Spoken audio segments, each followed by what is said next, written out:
నవ్యాంధ్రప్రదేశ్ ముఖ్యమంత్రి వర్యులుగా ప్రమాణ స్వీకారోత్సవం చేయుచున్న మాన్య శ్రీ నారా చంద్రబాబు నాయుడు తిరుపతి ఉమ్మడి అభ్యర్థి ఆరణి శ్రీనివాసులు శాసనసభ్యులుగా ప్రమాణ స్వీకారోత్సవం చేయుచున్న శుభ సందర్భంగా తిరుపతి 5వ డివిజన్ తెలుగుదేశం పార్టీ అధ్యక్షులు ఎం గుణ 6వ ward Telugu Desam party unit incharge M Jagadish హార్దిక శుభాకాంక్షలు తెలియజేశారు. ముఖ్యంగా మమ్మల్ని నమ్మి ఓటు వేసిన 5వ వార్డు ప్రజలకు తెలుగుదేశం పార్టీ 5వ వార్డు అధ్యక్షులు ఎం గుణ కృతజ్ఞతలు తెలియజేస్తూ అందరికీ అందుబాటులో ఉంటూ వారి సమస్యలు పరిష్కారం చేస్తాను అని తెలియజేశారు.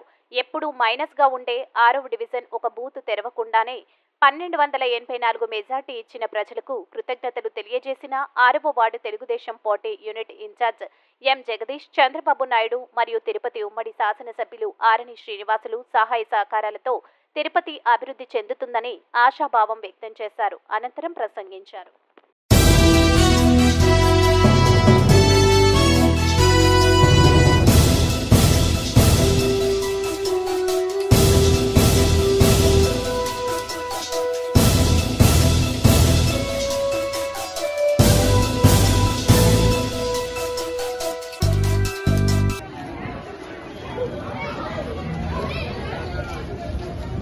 ग्लास वोट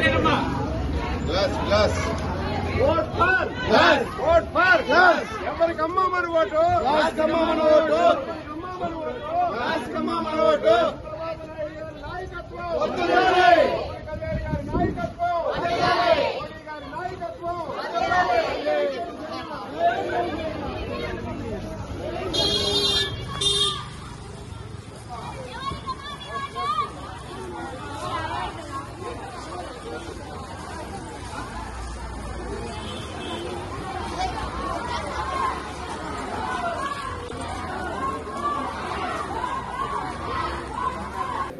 ముఖ్యంగా తిరుపతి ప్రజలందరికీ ముఖ్యం మన 5వ వార్డు ప్రజలందరికీ ధన్యవాదములు.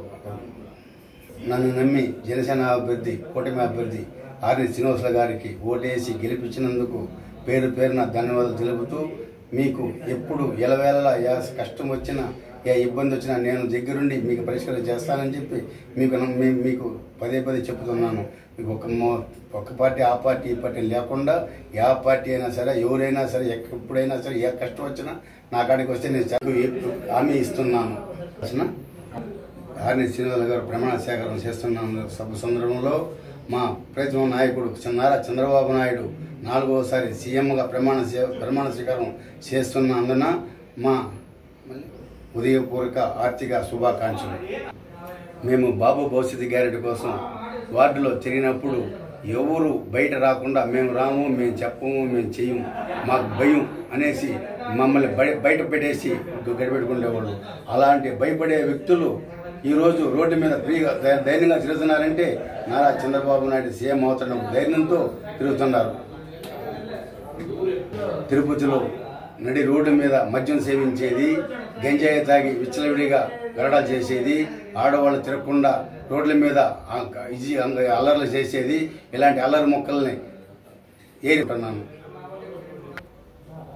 తిరుపతి ప్రజలందరికీ పేరు పేరున ప్రతి ఒక్కరికి నా నమస్కారాలు.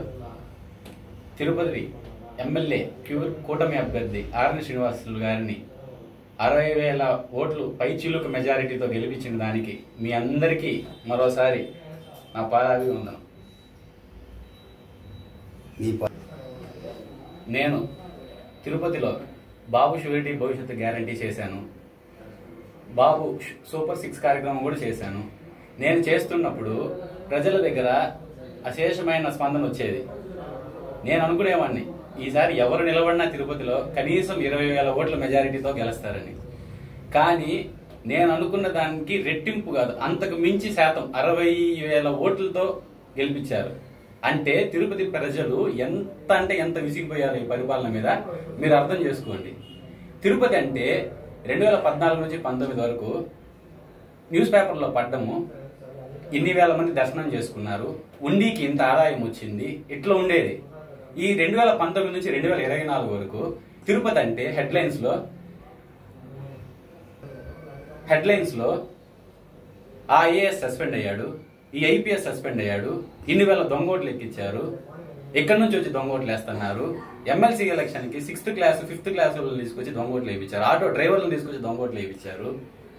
ఇవి హెడ్లైన్స్ లోకి వచ్చేది. అక్కడ చిరుతుపులి, అక్కడ పాపం చంపేసింది, అక్కడ ఇది జరిగింది, ఇక్కడ గంజాయి పట్టుకున్నారు. ఇవే హెడ్లైన్స్. తిరుపతి అంటే హెడ్లైన్స్ ఇవే వచ్చింది. ఇప్పుడు చంద్రబాబు నాయుడు గారు ముఖ్యమంత్రి అవుతున్న సందర్భంగా ఖచ్చితంగా ఆయన ఒక విజన్ ఉన్న లీడర్. ఆయన ఖచ్చితంగా క్రమశిక్షణ, మళ్ళీ ఈ పార్టీని క్రమశిక్షణలో పెడతాడు. ఈ తిరుపతి ఖచ్చితంగా క్రమశిక్షణ విధానంలో పోతాడని చెప్పి నేను నా మనస్ఫూర్తిగా తెలియజేసుకుంటున్నాను. తర్వాత మా శ్రీనివాసులు గారికి నా హృదయపూర్వక శుభాకాంక్షలు తెలియజేసుకుంటున్నాను. తర్వాత మా అధినాయకుడు నారా చంద్రబాబు నాయుడు గారికి కూడా శుభాకాంక్షలు తెలియజేసుకుంటున్నాను. ఆయన ఈసారే కాదు 2029లో కూడా మళ్ళీ సీఎం అవ్వాలని నేను ఆకాంక్షిస్తున్నాను.